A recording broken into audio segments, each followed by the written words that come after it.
Wina masuk ke situ, dia itu ngelihat Bimarni itu lagi ngejilatin telinga anaknya yang kecil. Dari telinga, gue merinding, damn.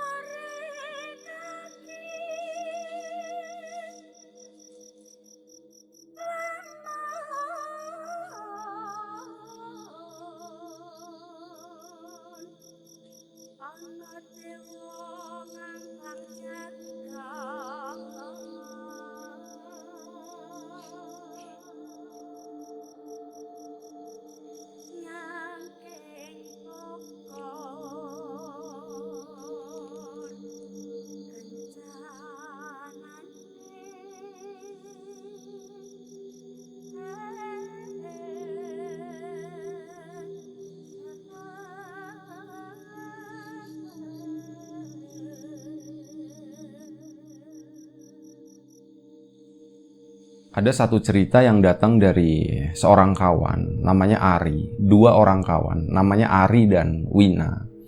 Ari itu aslinya orang Brebes, dan Wina itu istrinya aslinya orang Bandung. Mereka ketemu di Bandung, menikah. Kemudian mereka hijrah ke Jakarta. Nah, di sana mereka awal-awal tahun pernikahan mereka tuh kerja dulu ya. Setelah ada modal, mereka tuh coba buka usaha sendiri.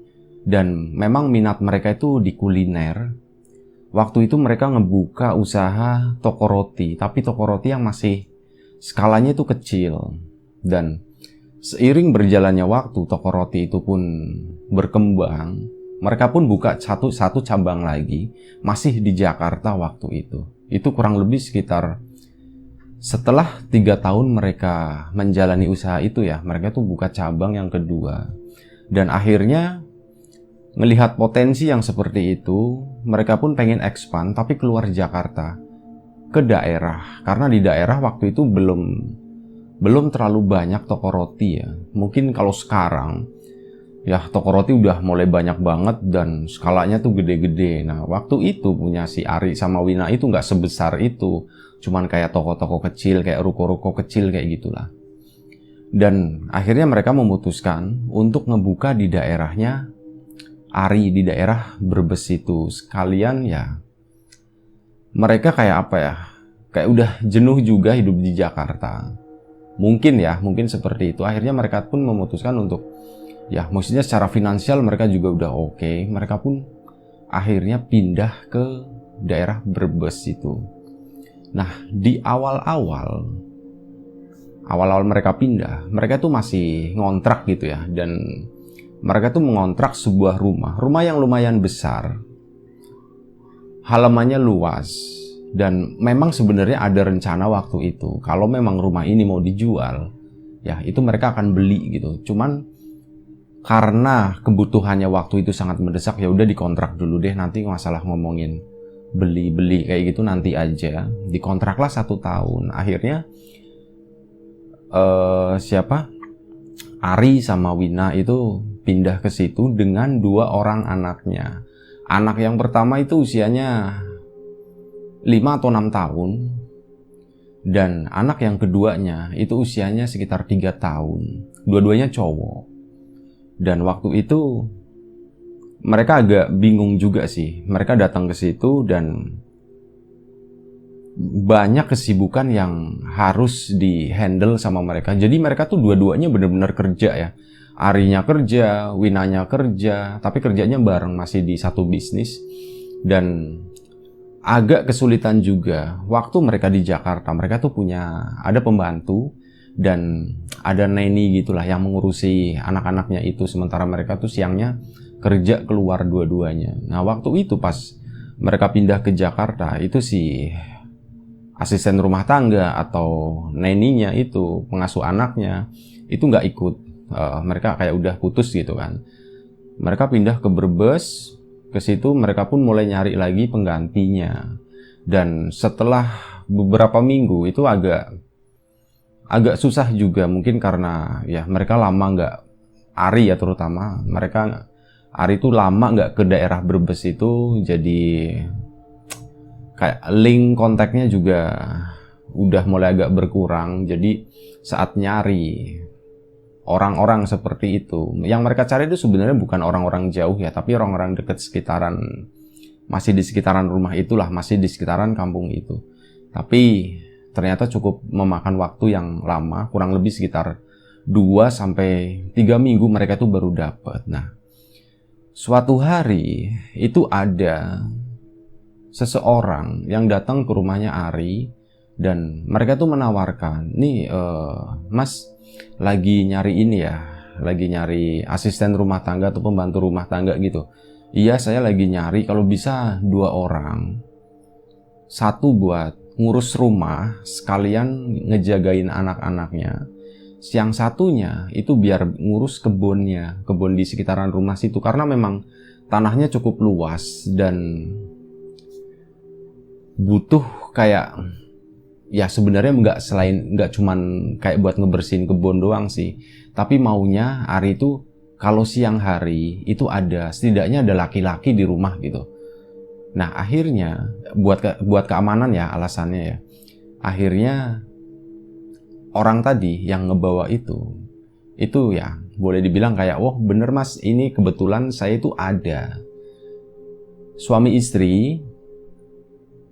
Usianya belum terlalu tua, mungkin sekitar 35 atau 40 tahun.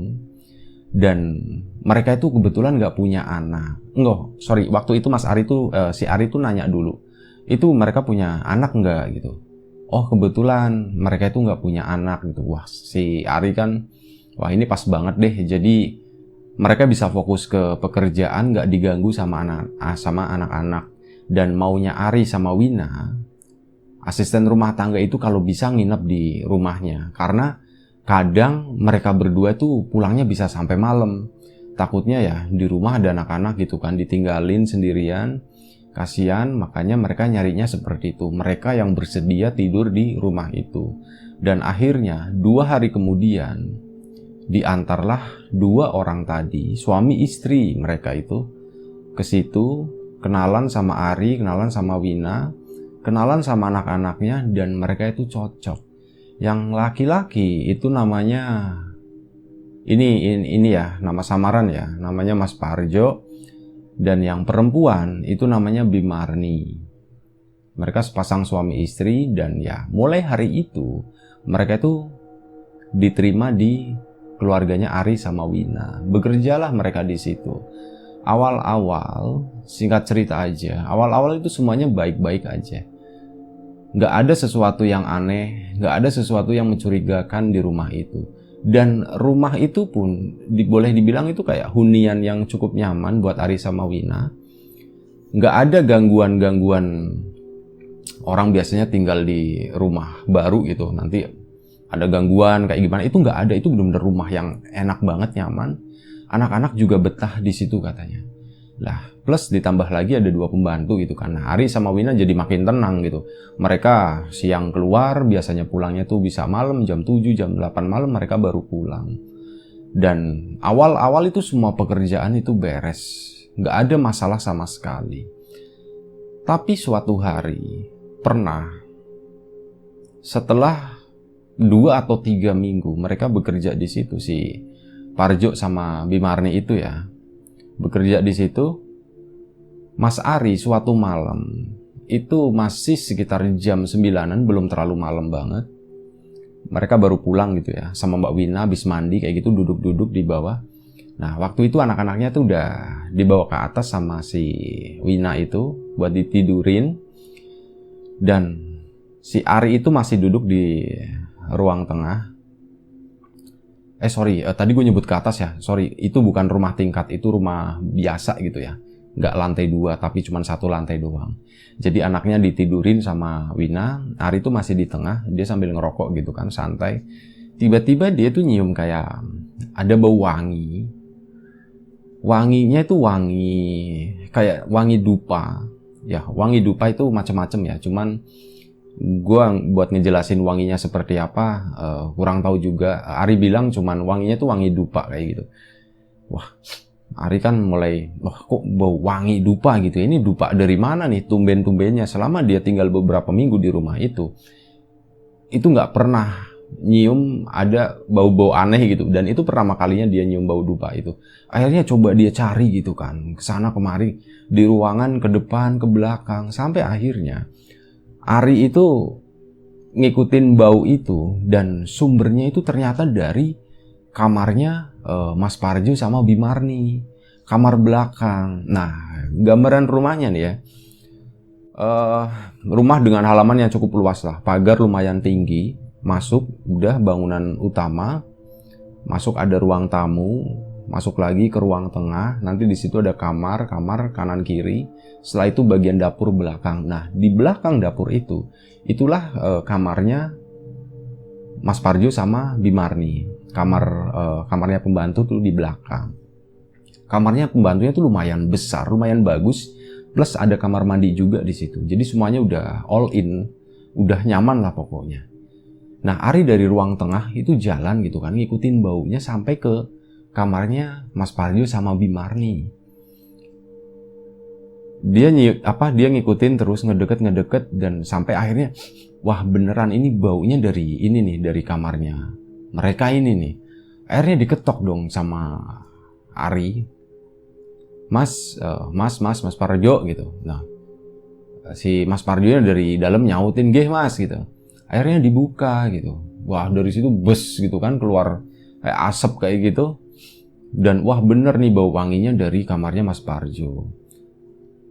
Si Ari itu bilang akhirnya, "Mas Parjo nyium bau wangi nggak?" gitu. Nah, si Mas Parjo akhirnya, "Oh iya Mas Ari, sorry, maaf, ini saya ngebakar dupa," gitu. "Oh pantesan baunya tuh nyampe ke tengah, nyampe kemana-mana gitu." Nah, akhirnya Mas Parjo pun ngejelasin tanpa ditanya ya, "Iya, jadi ini saya ngebakar dupa buat ngusir nyamuk," katanya. Jadi kalau bau wangi kayak gitu katanya nyamuknya tuh pergi.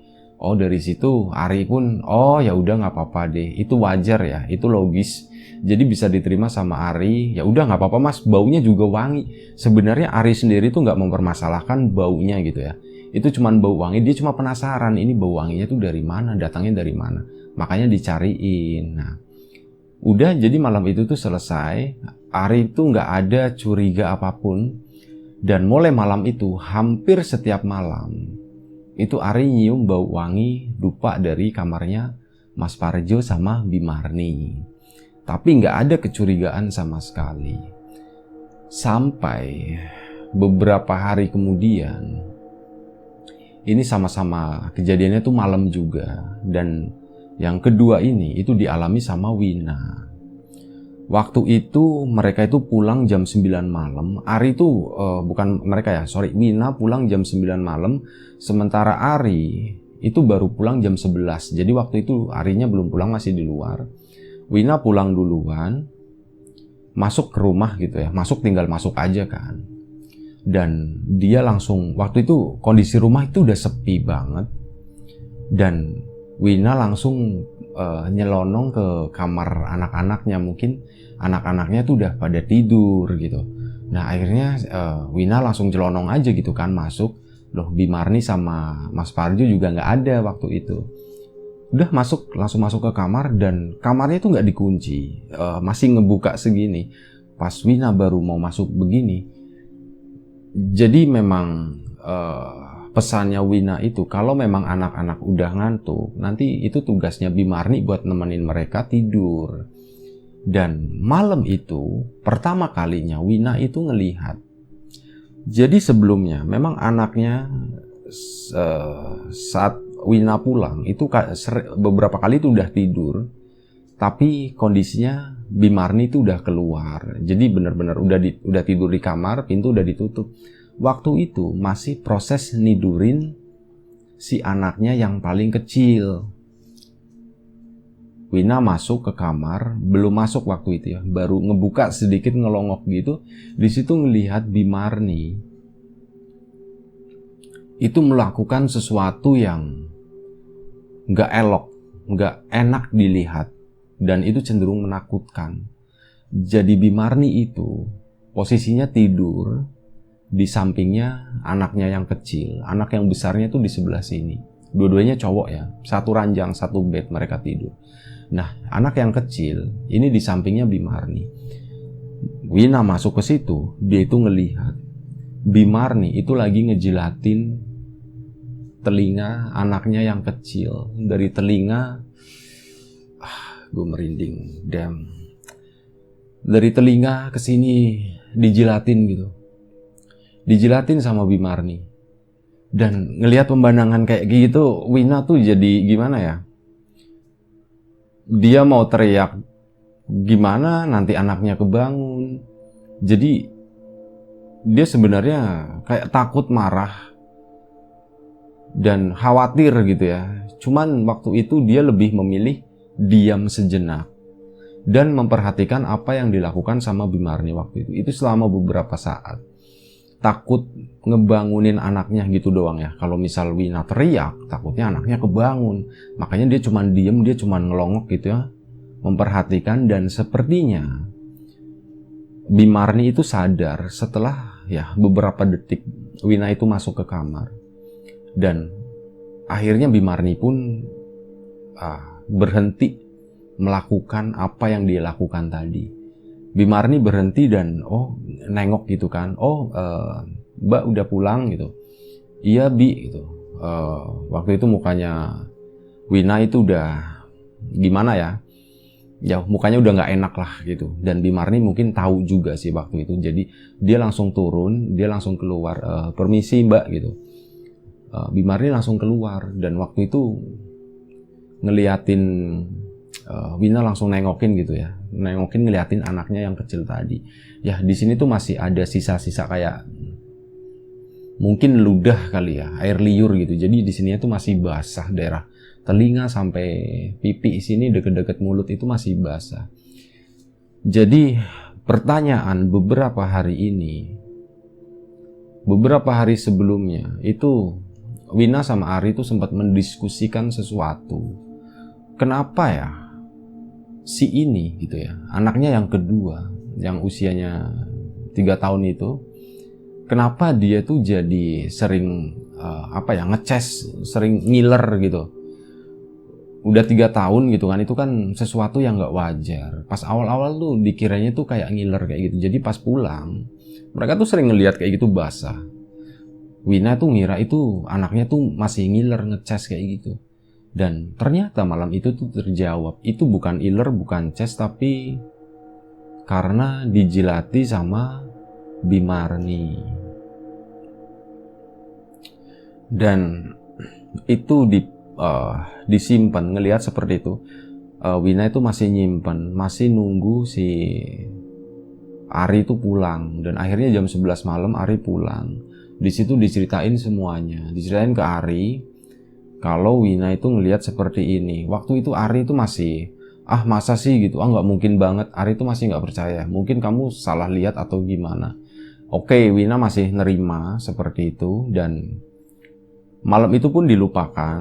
Cuman mereka itu jadi agak lebih waspada. Termasuk Ari. Ari juga sedikit lebih waspada. Dan setelah hari itu, kebetulan setelah Ari sama Wina itu memperhatikan gitu, kalau misal pulang, waktu itu mereka berdua, Wina setelah ngelihat kejadian itu, Wina itu lebih memilih tinggal di rumah. Mereka tuh nggak pergi dulu, jadi yang keluar itu cuma Ari doang. Wina tuh stay di rumah karena takutnya kejadian seperti itu terulang. Nah, beberapa hari kemudian anak-anak itu benar-benar dihandle sama Wina, sementara Bimarni itu ya ngurusin pekerjaan yang lain lah, pekerjaan rumah tangga yang lain. Dan semuanya tuh baik-baik aja, anaknya tuh nggak kelihatan ngiler, normal semuanya. Dan pada suatu malam, itu kurang lebih sekitar ya tengah malam jam 12, malam jam 1 lah. Ari sama Wina itu masih belum tidur waktu itu. Ada sesuatu yang dibahas lah, dan itu menyangkut Mas Parjo sama Bimarni juga. Akhirnya Mas Ari itu, Ari itu cerita ke Wina kalau dia itu sering nyium bau wangi yang dari dupa tadi, terus ya disambung dengan Wina ya yang ngelihat seperti itu. Mereka tuh fix kayaknya ada sesuatu yang aneh di Mas Parjo sama Bimarni waktu itu. Dan mereka lagi asik ngobrol, mereka lagi asik ngebahas seperti itu. Mereka itu kayak ngedenger pintu belakang, pintu di kamarnya Mas Parjo sama Bimarni itu dibuka. Dan ya mereka diem gitu kan. Mereka perhatiin tuh, wah kayaknya mereka juga belum tidur nih, si Mas Parjo sama Bimarni ya. Dan waktu itu di ruangan tengah itu kan udah gelap.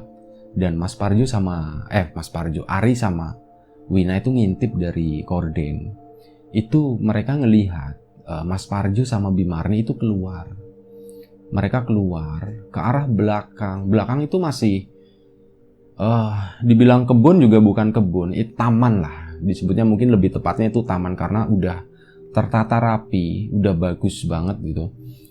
Nah, ngelihat mereka berdua itu ke belakang sana. Didiemin tuh sama Ari sama Wina. Setelah beberapa menit mereka ke belakang, ya pasti Ari sama Wina penasaran ya, ini mereka ngapain sih gitu. Sementara di belakang itu udah gelap. Akhirnya Ari pun inisiatif, penasaran lah mau nengokin mereka itu ngapain. Akhirnya ya Ari keluar, dia keluarnya itu lewat pintu depan supaya ini pintu belakang tuh nggak kedengeran suaranya dibuka gitu ya. Jadi Ari tuh keluarnya lewat pintu depan dan dia tuh muter rumah. Dia muter rumah menuju ke arah belakang ke satu titik di mana Mas Parjo sama Bimarni itu ada di situ. Waktu Ari ngedeket ke sana, Ari tuh shock, Ari tuh agak kaget gitu ya ngelihat apa yang ada di depan mereka gitu. Jadi waktu Ari tuh ngelongok gitu kayak di balik tanaman hias kayak gitu, kayak ya bukan semak sih, ada tanaman lah kurang lebih setinggi 1 meter kayak gitu, itu yang nutupin ya. Nah pas ngelongok kayak gitu, itu ngelihat Mas Parjo sama Bimarni itu lagi, mohon maaf ya, mereka tuh lagi bercinta di situ. Bener-bener nggak pakai pakaian sehelai pun, cuman pakainya bajunya itu dipakai kayak buat alas kayak gitu. Ya udah, gue nggak bawa panjang-panjang ya ngebahas ininya ya. Ari tuh ngelihat itu, wah dia pun shock pasti ya ngeliat, wah ini orang ngapain sih kayak ginian di luar gitu kan. Akhirnya Ari pun ya pelan-pelan dia balik lagi. Mereka sepertinya nggak nyadar ya kalau Ari tuh ngelihat itu, dan Ari tuh balik lagi lewat pintu depan masuk, cerita ke Wina, mereka tuh lagi beginian katanya. Wah masa gitu? Iya gitu. Nah pas itu ada bercandanya sebenarnya Wina, oh berarti kamu lihat punya Bimarni dong gitu, yang lihat dikit katanya, kata si Ari itu. Wah, akhirnya dicubitin lah sama Wina. Udah mereka bercanda-canda kayak gitu, dan mereka ngelanjutin obrolan. Ya intinya itu, ada kok makin hari itu mereka tuh menemukan sesuatu yang aneh yang dilakuin, sesuatu yang nggak wajar yang dilakuin sama Mas Parjo dan Bimarni. Dan mereka tuh masih bertanya-tanya, ini sebenarnya mereka tuh siapa? Mereka tuh ngapain gitu? Kayak gitu. Dan akhirnya suatu hari mereka itu memutuskan untuk memasang CCTV. Dan tanpa sepengetahuan itu ya Mas Parjo sama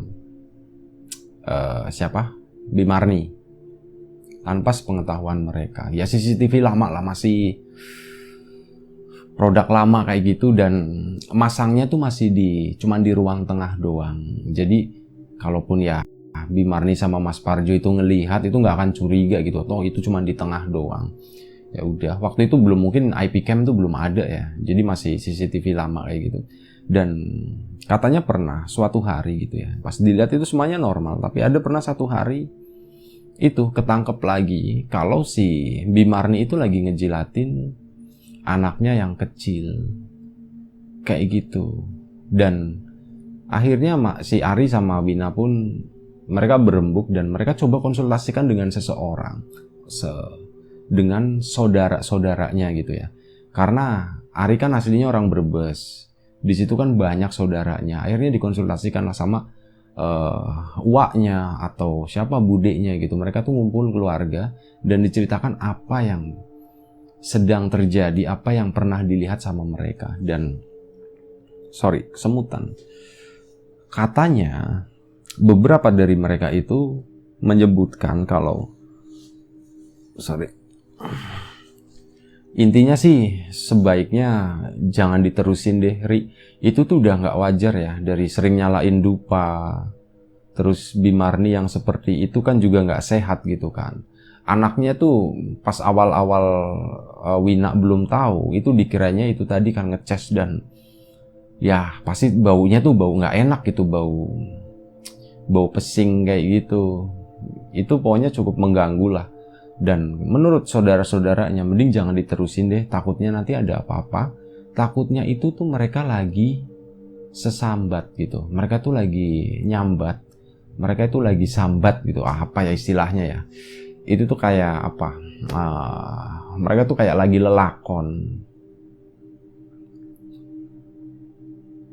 lagi melakukan semacam ilmu hitam yang tujuannya itu supaya mereka itu punya anak. Memang Mas Parjo sama Bimarni itu nggak dikaruniai anak, dan apa yang mereka lakukan itu adalah bagian dari ritual ilmu itu yang tujuannya itu adalah supaya mereka itu dikaruniai anak, termasuk saat mereka itu bercinta di luaran ya, bukan di kamar kayak gitu. Katanya seperti itu menurut salah satu tetua di keluarganya Ari. Akhirnya ya Ari mendapat masukan seperti itu. Sebentar, gue gak nyaman nih ngedenger dapat masukan seperti itu. Ari jadi berpikir ya memang bener juga sih, semuanya tuh ada kolerasinya gitu, semuanya tuh terhubung dan nyambung gitu. Meskipun ada beberapa hal yang disambung-sambungin, tapi boleh dibilang itu kayaknya udah cukup akurat deh. Apa yang Ari lihat, apa yang Wina alami dengan penjelasan itu tadi, masalah ilmu kayak sambat kayak gitu. Gue nggak tahu ya nama ilmunya sih, gue lupa. Ya kalaupun gue inget gue nggak akan nyebutin namanya apa. Cuman satu istilah yang gue inget itu sesambat, nyambat, sambat kayak gitu. Itu tuh kayak meminta pertolongan ya dari makhluk jin kayak gitulah untuk sebuah tujuan tertentu. Dan apa yang mereka lakukan, Mas Parjo sama Bimarni lakukan itu adalah bagian dari ritualnya gitu, supaya mereka tuh bisa punya anak dalam kurun waktu tertentu. Dan efeknya katanya memang bener, anaknya yang kedua yang sering dijelatin sama Bimarni belakangan itu agak layu, agak nggak bersemangat, cepet ngantuk katanya, kayak gitu. Dan badannya itu kayak lebih kurus ya, karena layu tadi ya, badannya itu jadi lebih kurus dari biasanya. Bener-bener kayak ada sesuatu yang diambil dari diri dia, pelan kayak disedot sama Bimarni. Itu kesimpulan dari Ari sama Wina ya, setelah dianalisa itu kurang lebih seperti itu. Ini anak kok kayak jadi nggak ceria kayak gitu, bawaannya ngantuk, lesu. Dan akhirnya mereka itu memutuskan, sebenarnya mereka pernah bawa ke dokter ya, secara medis semuanya normal, kayak cuman kayak kekurangan gizi aja, kayak malgizi katanya. Waduh, malgizi, perasaan makanan kita tuh sehat semua dok gitu. Akhirnya dikasih vitamin sama dokter gitu, dan itu pun nggak ngaruh. Setelah 2 minggu menjalani terapi itu nggak ngaruh, sama aja kondisinya tuh makin layu, makin kurus. Dan akhirnya Ari sama Wina pun memutuskan memanggil Mas Parjo sama Bimarni. Dipanggil mereka, dan mereka itu mau memberhentikan Mas Parjo sama Bimarni. Dan hari itu pun diputuskan, mulai besok ya mereka itu udah nggak bekerja di situ lagi. Dikasih pesangon semuanya, dikasih pesangon. Dan akhirnya ya mereka juga baik-baik aja ya, nggak ada masalah. Meskipun kelihatan dari mukanya itu katanya itu ya mereka tuh sebenarnya marah banget gitu. Tapi mau gimana lagi, Akhirnya mereka pun keluar dari situ. Nah, semenjak hari itu, semenjak mereka keluar, itu anaknya yang kecil tadi, itu dalam hitungan hari itu tiba-tiba benar-benar kayak boom gitu ya. Badannya tuh seger, jadi aktif banget dan cenderung gemuk gitu. Dari situ kayak Wina sama Ari tuh ngelihat, wah ternyata mungkin bener kali. Ini si anak kurus, ini gara-gara ada gangguan dari lelakonnya si Bimarni sama Mas Parjo. Kayak gitu. Dan alhamdulillahnya mereka itu selamat semuanya. Dua-duanya tuh anaknya selamat. Dan ya sekarang udah gede kali ya mungkin anaknya. Dan semuanya tuh sehat. Ari, Wina, sama 2 orang anaknya itu semuanya baik-baik aja sampai sekarang. Alhamdulillah. Nah, ini mungkin ya buat kawan-kawan, kita harus tetap hati-hati dengan orang yang baru kita kenal gitu. Kita harus tahu latar belakangnya, meskipun kadang di satu sisi ini sangat menguntungkan nih, tapi kita tetap yang namanya waspada itu boleh. Curiga ya mungkin nggak perlu curiga, tapi kita tetap waspada aja gitu. Nah ya kurang lebih seperti itu ceritanya. Mungkin ceritanya tuh nggak serem, tapi semoga kita bisa mengambil pelajaran positif dari pengalamannya Ari sama Wina. Ini nama samaran ya, bukan nama asli. Terima kasih buat kawan-kawan yang udah mau nonton, udah mau dengerin cerita ini. Kalau misal ada pertanyaan segala macam ya bisa tulis di kolom komentar. Terima kasih buat kawan-kawan yang udah subscribe, yang udah ngasih like, yang udah ninggalin komentar, dan yang udah nge-share ke kawan-kawan yang lain. Terima kasih banyak. Jaga kesehatan kawan-kawan semuanya. Mohon maaf jika ada kesalahan di sana-sini. Mohon maaf jika masih banyak kekurangan dalam ngebawain cerita ini. Jaga kesehatan kawan-kawan semuanya. Assalamualaikum warahmatullahi wabarakatuh.